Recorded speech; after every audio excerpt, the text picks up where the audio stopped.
Crevonte, we're keeping it rolling with the wide receivers as we head out to the great Northwest. Rome Odunze. People need to take note. Another potential top 10 wide receiver in the 2024 draft.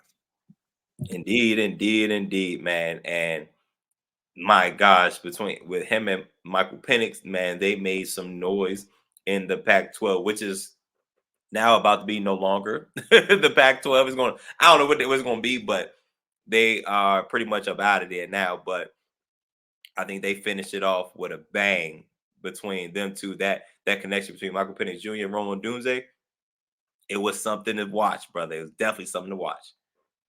We actually got draft combine numbers to actually read Crevonte. 6'3" out of Vegas, 32 1/4 arms, 9 and 1/4 hands, 212 pounds, senior, 4.45 40, 1.52 10, 39-inch vertical, 10.4 broad, 6.88 three cone, 20-yard shuttle of 4.03. Played in all four games in 2020. Started 7 of 9 in 2021 with 4 touchdowns. 2022 third team All American, first team All Pac 12, 10th in FBS with 1,145 receiving yards, and 2023 first team All American, first team All Pac 12, 1781 all purpose yards, 92 receptions, 13 receiving touchdowns, 15 games played, an offensive skill player of the year, and a team captain. He did receive a broken rib and punctured lung, but he did ended up just missing the bye week and played in the next game. So no injury really history there. Crevonte, when you look at Odunze, what do you see? Man, um, I want to say wide receiver 2A, wide receiver 2B, man, because between him and Malik Neighbors, I think they're right there.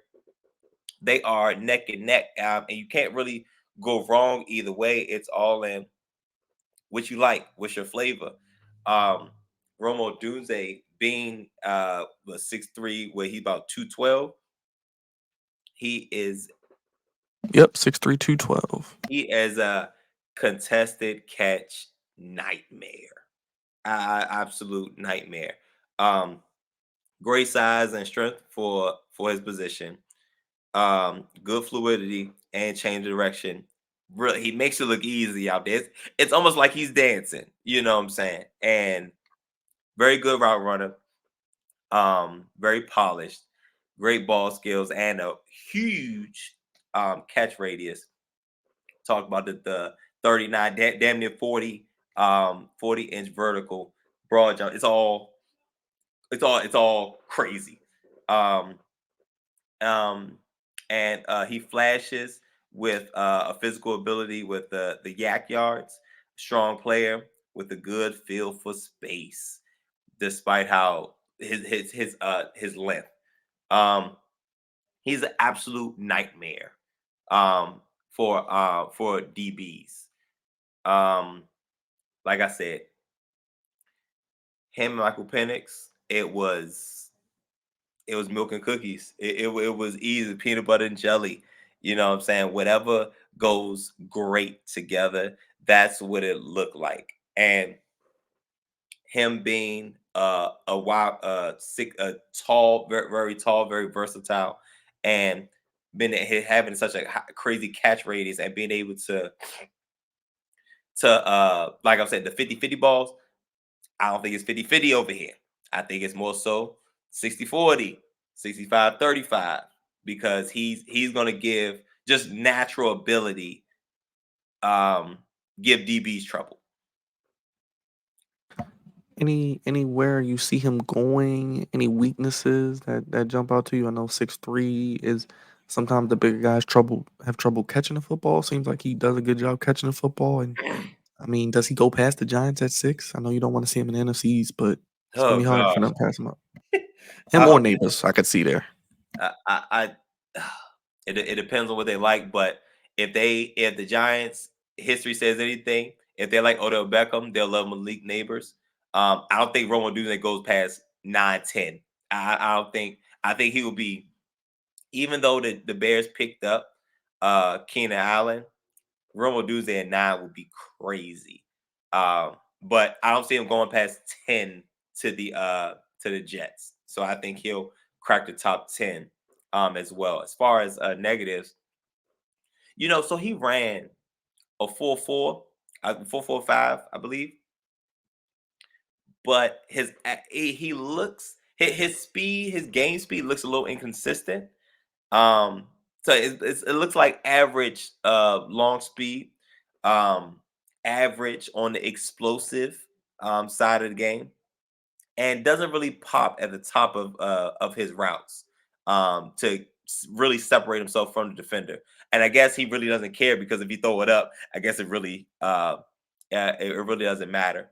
But getting off the line of scrimmage, he's it seems like he's more of a finesse guy as opposed to a physical guy, and that's what I mean by Malik Neighbors and Ronald Odunze are different players, but I think either one of them can be a legitimate wide receiver too in this draft, which means they'll probably be number one on on the team. But I think, yeah, I think it depends on what your flavor is, what you already have on the roster, and can you complement what Romo Dunze is going to is going to bring to the table. You mentioned you don't see him dropping past 9 or 10. Um, I guess, like you said, I mean, you can really it's interchangeable when you get to the top three. You got Marvin Harrison, then you kind of got two guys who you can't really lose either way, right? No, absolutely not. He shows he shows shades and signs of Devontae Adams, but no, absolutely not. Like I mean, like body control. Like he looks really athletic, out there. He's aware of like spacing, where he is on the sidelines, toe tapping. Very versatile at wide receiver and running all over the field. We saw in the Sugar Bowl. we saw what he can do throughout the year. Led the FBS in receiving yards, by the way, at 1640, which was also a school record. So, final thoughts on Odunze, Crevonte? I think he has the opportunity to be very, very productive at the next level because if he goes to a team like the Bears, let's just throw it out like the Bears who already have their guys at wide receiver one, he's gonna go up against the third corner, maybe. You got Keenan Allen and DJ Moore. Oh my gosh, we have a problem. And Caleb Williams, you might as well give Caleb Williams the Rookie of the Year award, the Offensive Rookie of the Year award if you're doing that. And in turn, the Jets, the Jets already have a star-studded, offense. It's just their offensive line that is like kind of put together, but he doesn't have to be the number one guy. If he goes 9 or 10, he doesn't have to be the number one guy, which means he's probably going to show out. I can't. I really can't wait. Can't wait to see it. And we cannot wait to see you as we continue to cover the draft on the Flex On Podcast. Crevonte, only place giving you those draft profiles how you want it. When you need it. We'll be back with more here on the Flex Zone.